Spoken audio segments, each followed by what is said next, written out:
John Moore may have lost the midterm elections for the Republican Party and badly damaged the re-election prospects of President Trump.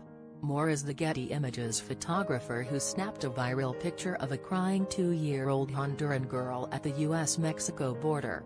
It's not clear whether the girl was separated from her mother, and, in fact, she had just been set on the ground so her mother could be searched. The details, though, are unimportant. The picture, in effect, was of Trump, his cruel policy, his cold heart, his lack of empathy. A picture is worth 1,000 words, the saying goes. But this one is worth 1,000,000 tweets. In political consequence, it is like the one taken of President George W. Bush surveying the devastation of Hurricane Katrina, by peering out the window of Air Force One. As Bush himself later acknowledged, the photo made him look detached and uncaring. It reinforced his frat boy image. Of course, Trump is nowhere near the crying Honduran girl. But his fingerprints are all over the picture. It was the stern implementation of his policy that separated children from their parents, zero tolerance in the stirring words of Attorney General Jeff Sessions.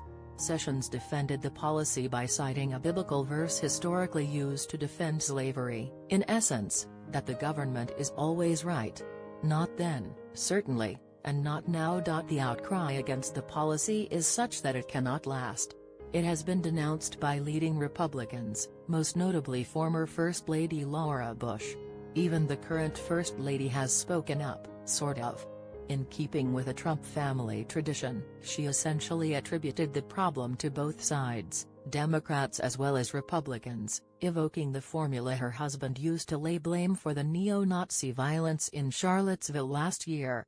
She is wrong about that. The policy is her husband's. When she sees him, she should ask. Photos. Photographer John Moore spent a decade at the Mexico border. Here is what he saw. Moore's picture is of a very special category, the pain of innocent children. It is reminiscent of the one Nicut of the Associated Press took of a 9-year-old Vietnamese girl, Phan Thi Kim Phuc, fleeing a napalm attack in 1972. The picture summed up the horror of that war and the toll being taken on civilians. Similarly, the plight of Syrian refugees was indelibly caught by Turkish journalist Nilüfer Demir with her photo of 3-year-old Aylan Kurdi, lying face down on the beach at Bodrum, Turkey, drowned. He and his family were trying to reach Greece when their boat capsized. And there was the boy in the cap being rounded up by German soldiers as they cleared the Warsaw Ghetto of its remaining Jews in 1943. He is surely under 10, his hands held high in surrender, a newsboy's cap on his head, a terrified expression on his face as he sets off to his almost certain murder.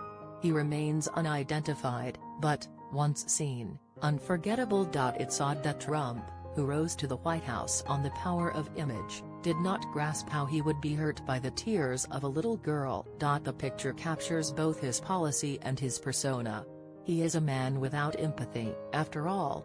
He belittled the hideous torture of John McCain, mocked the physical disability of a reporter, called Mexicans rapists, denigrated all Muslims and referred to impoverished nations as shithole countries.